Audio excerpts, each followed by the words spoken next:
Welcome to Callawegin Fly Fishing with Robert Smart. Now, here's Robert. Greetings. Now in this video, I'm going to talk about homemade leaders. Years ago, I just used store-bought tapered leaders. And then it hit me that I was paying through the nose for that. I'm going to use some notes here because there are several items I want to cover.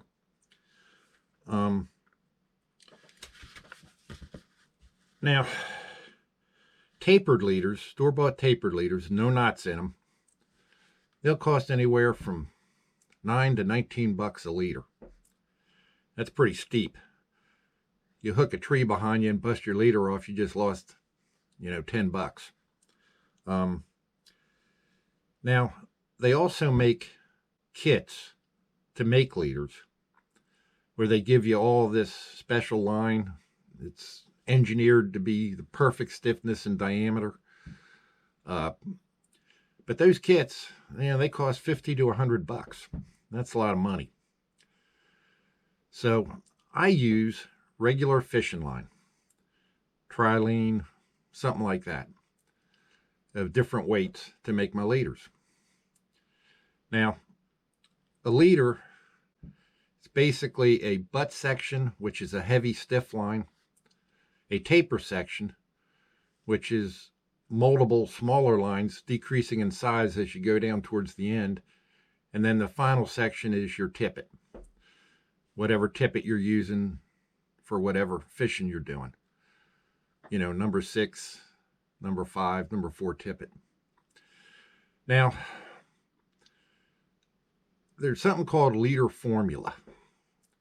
It's, what length do you use and what sizes? Now, kind of the standard rule, place to start is, let's see.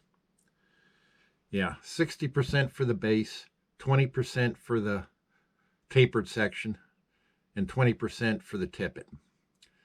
Well, I tried that and I didn't much care for it because your leader formula is geared to you and the way you cast.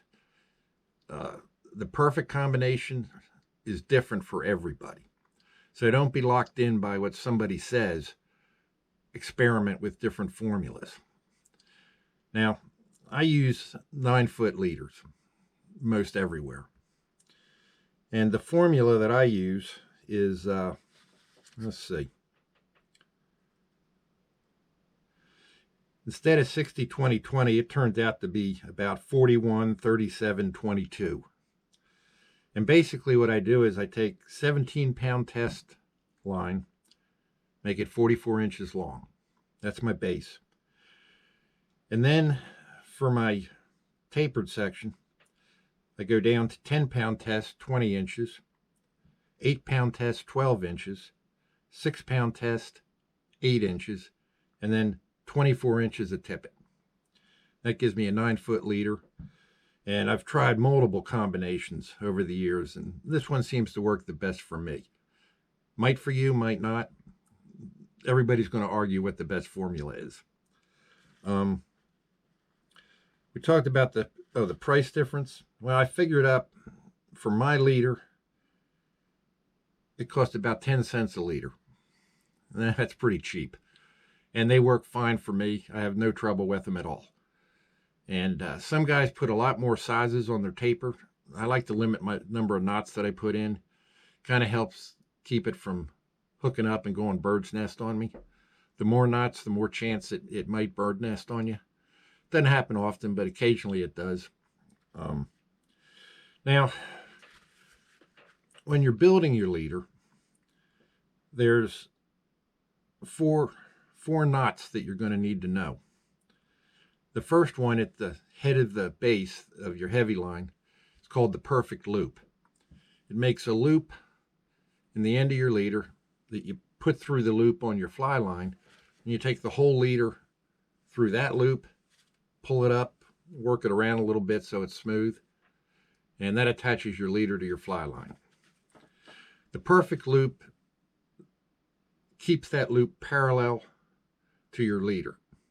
If you just tie a loop like that, it'll be cocked. You want it nice and straight.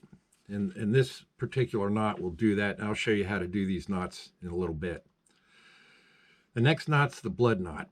And that's what I tie my taper sections together to the base section. It makes a nice smooth knot. You can cut the tag lines off flush and not much to hang up on. Now, when I tie my tippet onto the tapered portion of the leader, I've gone to a double surgeon's knot. It's stronger than the blood knot because I found that sometimes if I use the blood knot for my tippet to my leader, it tended to break sometimes. It really hacked me off. So my brother suggested that I go to a double surgeon's knot, which is stronger knot. And I've never had that break off on me before. Now, the last knot I'll show you how to do here in a little bit is just an improved cinch knot. You probably already know how to do that. It's what you tie your fly to your tippet with. I use it on my leader if I'm using a tippet ring. That's a very small metal ring that you tie to your leader, and then you tie your tippet to that. It makes your leader last longer because you're not cutting off leader as you retie on tippets. And they're small and light enough they float on the water tension. They don't affect it at all. But when I tie my leader to the tippet ring and my tippet to the tippet ring, I just use improved cinch knot. And coming up, I'll show you a couple other little things I do when making a leader that make things a little bit easier. So here we go. We're going to start with the knots. Okay, the first knot I'm going to tie is the perfect loop. It's the loop on the butt end of your leader that you slip through the loop on your fly line, and then you bring the rest of your leader back through the loop, and it makes a good connection to your fly line. Now the first step is you make a loop. Just like that. Then you take the tag line, you run it around the front and then the back, and you make a second loop. Then you take the tag line and you run it between the two loops. You take that second loop and pull it through the first loop. Rope doesn't pull it so good, but there you have it, a perfect loop.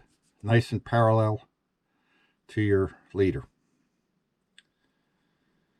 Not a hard, it takes a little practice to get it just right. Okay, the next knot we're going to tie is the blood knot. This is the knot you use to tie the sections of your leader together. It makes a nice smooth knot, less chance of it hanging up during your cast and making a bird's nest. So you take your two sections,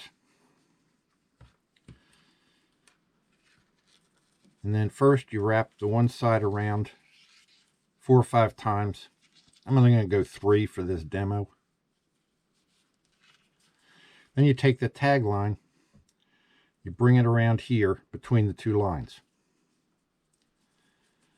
Then you take the other tag line, do the same thing in the opposite direction. Like that. Then you run this tag line in the opposite direction through the same loop that you did the first tag line, like that.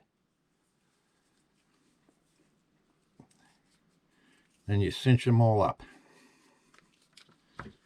Well, I have one less loop on this side than the other, but you get the idea.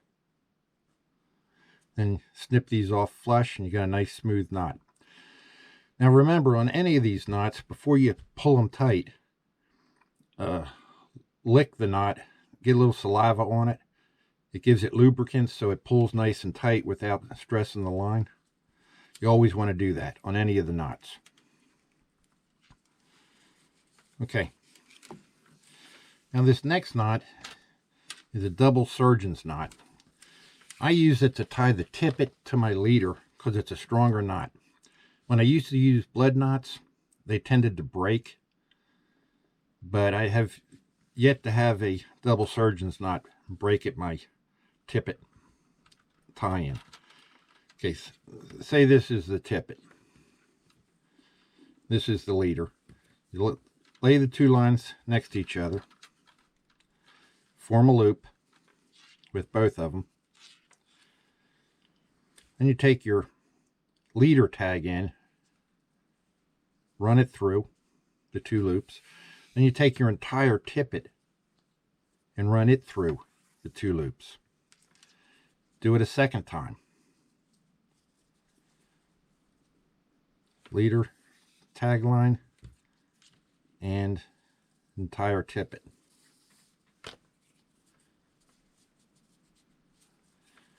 This rope doesn't work real well.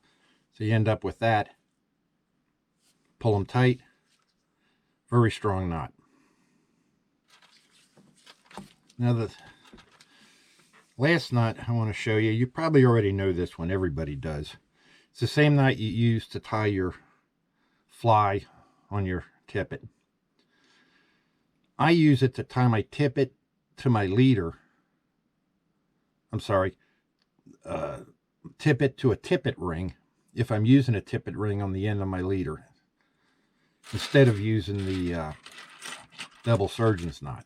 Tippet rings are nice because easy to change tippets when you have that little steel ring on there. Well, let's pretend this is the tippet ring. Very simple. Improved cinch knot. Run it through. Wrap it 6-7 times.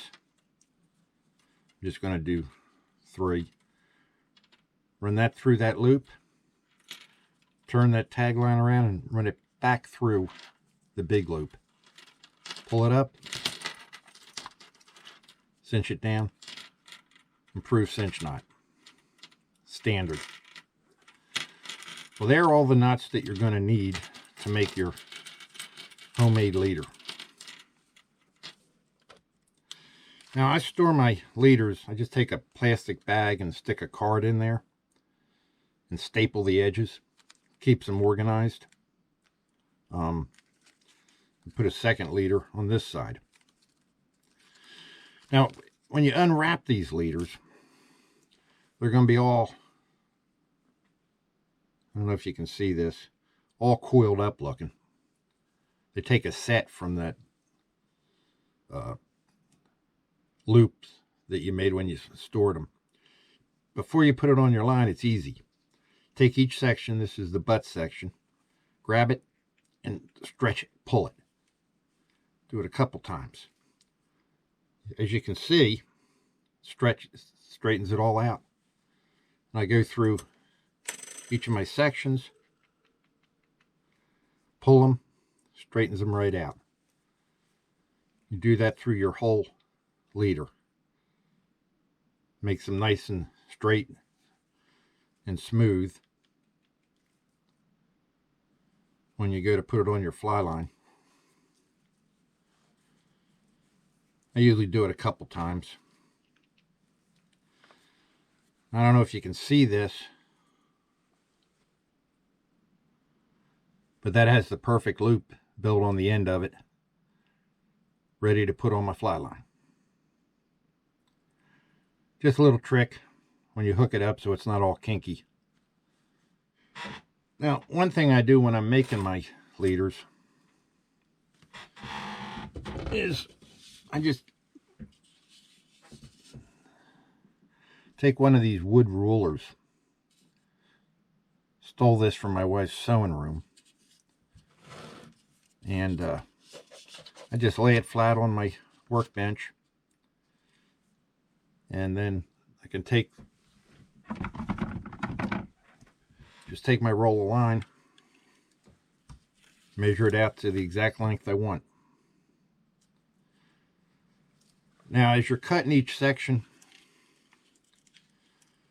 I say you had a 24-inch section of line. Add about 3-4 inches to it to give you enough extra to tie your knot. You won't get it to the exact length you planned on, but give or take an inch or two doesn't make any difference. But I usually cut off about 3 inches extra, maybe a little more. Gives me plenty of line to work with. Thanks for watching.